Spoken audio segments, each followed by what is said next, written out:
फ़ारूक सलीम साहब, जो कि हमारे मुआशिरत हैं।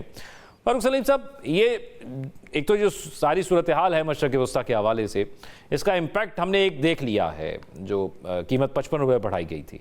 ये इम्पैक्ट कहाँ तक जा सकता है?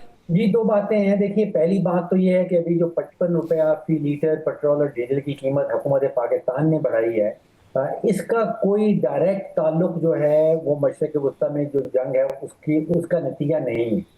ये तेल जो है ये तकरीबन 40-45 दिन पुराना खरीदा हुआ है, लेकिन बहरहाल पाकिस्तान के अंदर कीमतें बढ़ गई।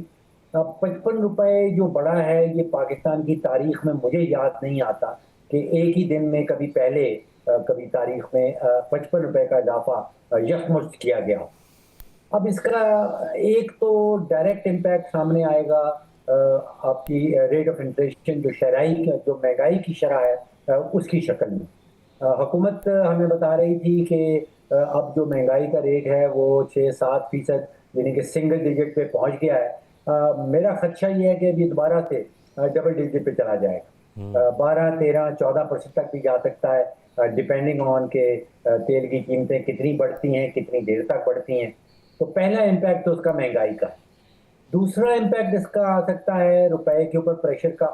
ये अभी रुपए और जो डॉलर की पैरिटी है वो पिछले कोई 2 सालों से वो बड़ी ज़बरदस्त जा रही है, स्टेबल जा रही है। मेरा खदशा ये है कि अगर ऐसे ही चलता है तो उसके ऊपर रुपए की कीमत के ऊपर प्रेशर आने वाला है।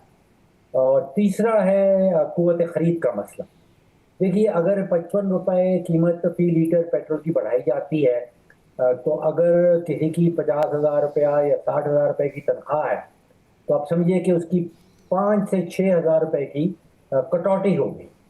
तो एक तरफ तो महंगाई की शरह बढ़ रही है और एक तरफ आपकी तनख्वाह बढ़ने की बजाय उसमें कटौती हो जाती है, सिर्फ पेट्रोल और डीजल की कीमत बढ़ने की वजह से। तो 3 चीज़ें हैं, महंगाई की शरह, रुपए के ऊपर प्रेशर और पाकिस्तानियों की कुव्वत खरीद मजीद कम होना। फ़ारूक साहब, लेकिन एक सवाल ये भी पूछा जा रहा है, जब से ये कीमत बढ़ी थी, कि ये जो इजाफी पैसे थे ये किसकी जेब में गए? हुकूमत पाकिस्तान के पास गए, उनके अकाउंट में गए, या पेट्रोल मालिकान के पास गए? और फिर इसको यूटिलाइज किस तरह किया जाएगा? तो इन पैसों का क्या जो कलेक्ट किए गए हैं या किए जा रहे हैं, जो आपने खुद कहा कि खुद वुज़रा भी कहते थे कि 30 दिन तक का पेट्रोल मौजूद है, तो ये इजाफी रकम कहाँ इस्तेमाल की जाएगी और किसके पास गई? देखिए, 4 मार्च को आपको याद होगा कि वजीर खजाना साहब ने सेनेट में सेनेट की एक स्टैंडिंग कमेटी है, उसको ये बताया था कि हमारे पास 28 दिन का स्टॉक जो है पेट्रोल और डीजल का मौजूद है। अब इसका मतलब ये है कि माल पुराना खरीदा हुआ था, और पुराने का मतलब ये है कि तकरीबन $60-62 का जब बैरल चल रहा था उस वक्त खरीदा गया था, तो बेचा महंगा गया है। अब इन्वेंट्री जो है अगर 28 दिन की जो वजीर खजाना साहब ने बताई, तो इसका मतलब ये है कि तकरीबन 1.5 बिलियन लीटर मुख्तलिफ जगह पे वो स्टॉक में पड़ा था। अब ये मेरी फिगर्स नहीं है, ये वजारत खजाना वजीर खजाना साहब की फिगर्स। वो उसका कुछ हिस्सा जो है वो रिफाइनरीज के पास पड़ा हुआ था, उसका कुछ हिस्सा जो है वो ऑयल मार्केटिंग कंपनीज के पास पड़ा हुआ था, और फिर 2 या 3 दिन का स्टॉक जो है वो पेट्रोल पंप्स के पास होता है। तो पैसा जो है, जो टीका जो है, वो मेरे तखमीने के मुताबिक तकरीबन 82 अरब रुपए का टीका लगा है, और टीका लगा है अवाम को, टीका लगा है आपको और मुझे।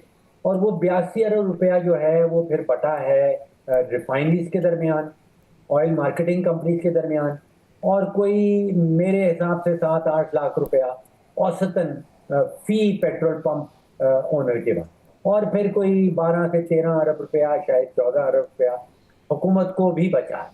लेकिन बहुत बड़ी अमाउंट जो है वो गई है ऑयल मार्केटिंग कंपनीज के पास और रिफाइनरीज के